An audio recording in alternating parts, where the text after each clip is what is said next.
Ant-Man shrinks down to the size of a bug. It's the same superpower in all 3 of his movies. So why does it feel awesome in the first one and like nothing in the third? Because weirdly enough, they broke his power without ever touching his power. To see what they broke, you have to go back when it worked, and early on it really worked. The first time Scott ever shrinks, he's standing in his bathtub messing with the suit, and his buddy Lewis walks in and turns on the tap, which sets the stakes. A running faucet has now become a threat. To Tiny Scott, it's a tidal wave, and it throws him across the room and drops him through a crack in the floor into the apartment below. He lands on a spinning record with the needle dragging toward him like the world's slowest, worst game of Operation. He scrambles under the door, and a vacuum cleaner inhales him. He jumps out of the dust bag, goes under another door, and meets a rat. His first day ever with superpowers, and he gets bullied by everyday freaking objects that now have turned into massive obstacles. That is the core of his power. The movie never had to build him a multiverse monster. Being small was enough of a challenge. The villain is just another cherry on top. Then it does an even smarter thing and makes the shrinking actually useful. The whole first movie is a heist, and the plan only works because he's tiny. To break into a billion-dollar tech tower, he goes in through a water pipe, floating down the plumbing on a raft of fire ants. Yes, that is a real scene in a real Marvel movie. He rides carpenter ants up to the server room, sends a swarm of crazy ants into the wiring to fry it. The superpower is freaking awesome. When the first movie wants its big finish, it pulls the same movie just one more time. The final fight is Scott and Yellowjacket both shrunk down, throwing tiny punches on top of a little girl's Thomas the Tank Engine train set. Then a straight back shot hits Thomas. Back shot? Blows him back up to full size, and the train comes crashing up through the roof and lands on a police car outside. The biggest, loudest beat in the whole movie is a smiling toy engine flattening a cop car. And it works because you know exactly how big a Thomas the Tank Engine is meant to be, on which the second movie just doubles down. Now they're shrinking and growing whole buildings. Hank takes a 10-story glass laboratory, shrinks it, grabs a handle on the roof, and wheels it off down the street like he's running for a Jet 2 holiday. There's a chase where a Hot Wheels toy gets blown up into a real car so Lewis can escape in it. A Hello Kitty Pez dispenser gets enlarged and chucked at a goon like a log. There were a lot of references in this movie, I'll give him that. Every single gag is the same idea. Take a thing you've seen 100 times, put it at the wrong size, and suddenly it's either hilarious or deadly, and probably both. That's 2 movies of the power landing over and over, working so cleanly that almost nobody stopped to ask the obvious questions. Why does a giant Thomas the Tank Engine work at all? Why do we buy it every single time? There's a reason. It's simple. It's sitting right there in every one of those scenes, and almost nobody ever says it out loud. Okay, they probably did, but we're going to do the same right now. Size works because of everything around it. That's quite big.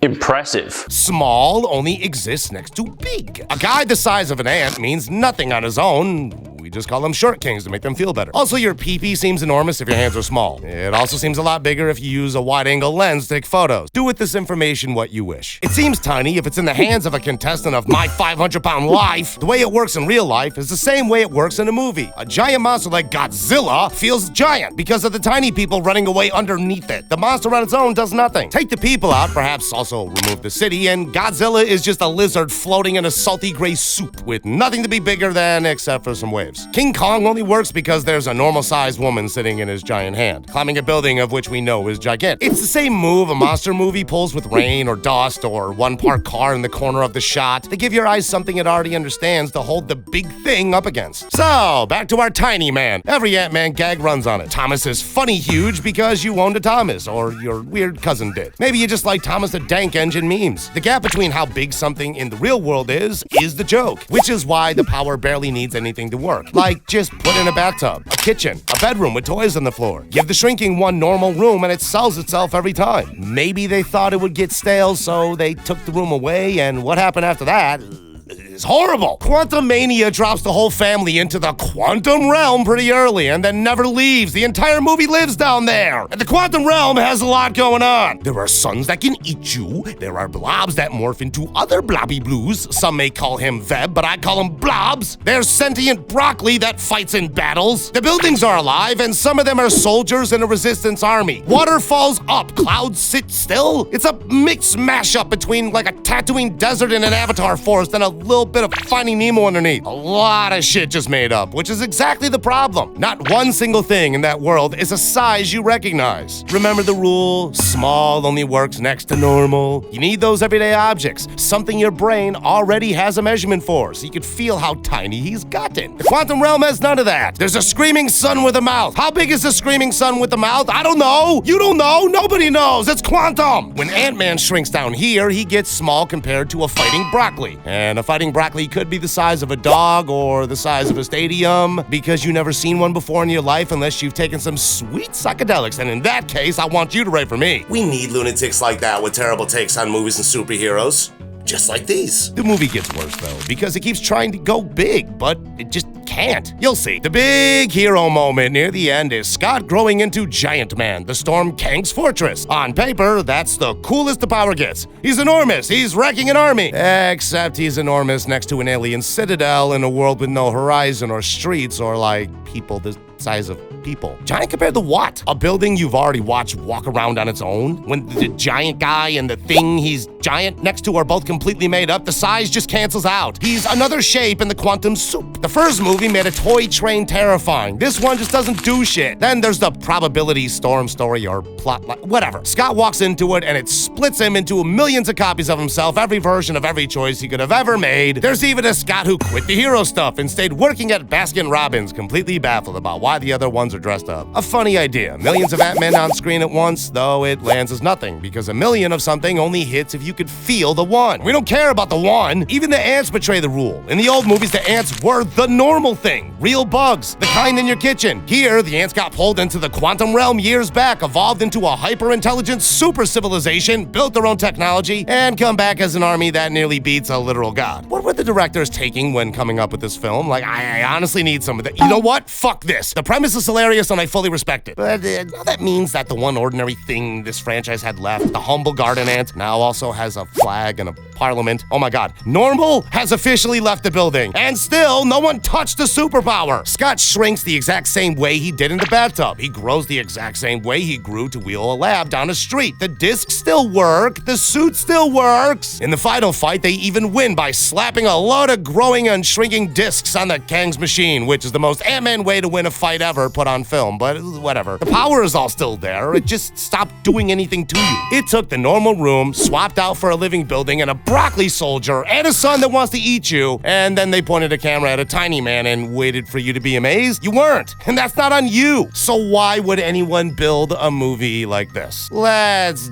dive a little behind the scenes for that part, more or less. For years, the Ant-Man movies were the small ones. The film you got between two world-ending Avengers events, where the biggest threat was a guy with a shrink ray, and the climax happened on a kid's bedroom floor, instead of a purple single dad with a rock collection that wants to end world hunger. Like, just a little contrast to serve as a break from it all. Then Marvel decided the snack was going to launch the entire next saga. Quantumania is the opening film of Phase 5. It's the movie that introduces Kang. Okay, this is completely my hot take. I don't know if I read this somewhere or this is just my own thoughts. Probably not my own thoughts, but here we go. Kang was supposed to be the next Thanos, the big bad of everything coming after. So they looked at their small, charming, bedroom-sized franchise, and they decided this needs to be enormous now! Oh, and since that happened, the actor of Kang has been fired, and Robert Downey Jr. is coming back as Dr. Doom instead, but that isn't the point of this video. Guys, they wanted Kang to be quote-unquote the next one. They made the Ant-Man series enormous. New universe, god-tier villain, multiverse on the line. The biggest canvas any Ant-Man film has ever been handed. Every single thing they added to make it bigger is the exact thing that made the superpower smaller, which resulted in an Ant-Man who's irrelevant in his own movie. Wider world, smaller hero. The stakes did the exact same thing. The film really wants you to be scared of Kang. He can destroy everything. Whole timeline's gone, except the everything he's threatening is a place you wandered into 20 minutes ago full of jelly people and salad that fights back. You have no map of it, no memory of it, no reason to love it like you sometimes love planet Earth. There isn't that much emotional investment in losing a world you only just met. Avengers Infinity War or Endgame works because there's so many freaking movies building up to it. Ant-Man had none of that. Before them, it had a bad guy who could shrink loose in a city you'd actually been shown going after a little girl you'd spent the whole film with. Arguably, you relate more to that because humans relate better to humans than